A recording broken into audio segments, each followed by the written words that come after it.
আসিফ নজরুল বলে যে এই ডিজিটাল নিরাপত্তা আইন, সে আমাকে ওই দিন ফোন করে বলছে যে আপনার এখন সমস্যা কি, আপনি চলে আসেন, আপনার শুনলাম পাসপোর্ট নিয়ে সমস্যা। আরে আসিফ নজরুল, আপনি আমার পাসপোর্ট নিয়ে উনি দেখবেন। আরে আসিফ নজরুল ভাই, আপনি আমার পাসপোর্ট নিয়ে দেখবেন, আপনি এসবি রে বলেন না, পাসপোর্ট অফিসে বলেন না, ওদের যদি বাপের ক্ষমতা থাকে আমার পাসপোর্ট আটকায় রাখতো। ওদের বললেন ক্ষমতা থাকে, উনি আমাকে এই হেল্প করতে চায়। আপনার কাছে এই হেল্প চাই না তো ভাই, আপনার কাছে জীবনে কোনোদিন কোনো পার্সোনাল ইন্টারেস্ট নিয়ে জীবনে ইলিয়াস যাবে না। কিন্তু আপনি এই যে আলেমরা এখন পর্যন্ত আটকে আছে, ডিজিটাল সিকিউরিটি অ্যাক্টেই অনেক আলেম আটক আছে, আপনার সেখানে ভূমিকা কি, আপনার পদক্ষেপ কি, আসলে কি কিছু নেওয়া হচ্ছে? কিছুই নেওয়া হচ্ছে না। এখন বালের এক আইন দেখাচ্ছে, ওইখানে প্রথম আলোর সামনে যাওয়া যাবে না, ডেইলি স্টারের সামনে যাওয়া যাবে না, কালবেলার সামনে যাওয়া যাবে না, হাজার হাজার পুলিশ আর্মি যায় সেখানে ভরে। আরে বেটা, তুই যে চেয়ারে বসছিস ওই চেয়ারটাই তো জোর করে দখল করে শেখ হাসিনা কি তোর কি ওইখানে বসেছে? তুই নির্বাচন করে আসছিস, তুই কোন সংবিধানের কোন ধারায় তুই এই চেয়ারে বসছিস? তুই এখন ঈদ আইন দেখাস। এই দেশ বিপ্লবের মধ্যে আছে, বিপ্লব করে আদায় করতে হবে।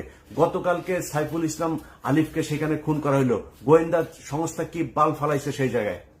এই যে 33 আপনার ডিভিশনের যে জিওসি, এই যে এখন জাহাঙ্গীর আলম ডিজিএফ এর চিফ, তার এখন তার কাজ কি, সে কি করছে?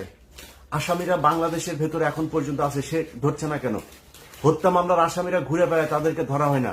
কাজ কি আর্মির, সেনাবাহিনীর, গোয়েন্দা সংস্থার কাজটা কি? সাইফুল ইসলাম যে বের হলে ওকে মারবে জানে না? সামনেই তো ওরা ত্রিশুল নিয়ে দাঁড়ায় ছিল, এই খবর সেনাবাহিনীর কাছে ছিল না, মানলেন না কেন? পিনাকি যায় সেটা মারাইছে, তাইলে পিনাকির যেহেতু দোষ, তো পিনাকি এইখানে প্রথম আলোর সামনে বিশাল ঘটনা ঘটলো, ওইটাও পিনাকি দোষ করছে, এই জন্য এটা ঘটছে। যারা এই 2 দিন সুশীল বাক্য ছাড়লেন, তারা এটা ঠেকাইতে পারেন নাই কেন? যেই দিনের ঘটনা, যেদিন ঘটনা এই পিনাকির ওই ঘটনার পরে 5 জনকে ধরে নিয়ে গেল তেজগাঁ থানায়, সারা রাত তাদের বলা হলো সকালে ছেড়ে দিবে, সকালে বলছে যে তাদেরকে করে দিবে। আমি ওখানে 3.5 ঘন্টা লাইনে ছিলাম। আমি বলেছিলাম যে তাদেরকে যতক্ষণ না ছাড়াবো, এটার জন্য যত খারাপ পরিস্থিতি তৈরি করা প্রয়োজন হয় সেটা করা হবে। তাহলে যদি নাকি না ছাড়তো তাহলে সেটা হইতো। তো ছাড়তে দেরি করলেন কেন? 3.5 ঘন্টা কেন আমার বসায় রাখলেন? 3.5 ঘন্টা পরে যায়, তারপরে ডিসি এসে সেটাকে সেই 5 জনকে ছাড়লেন।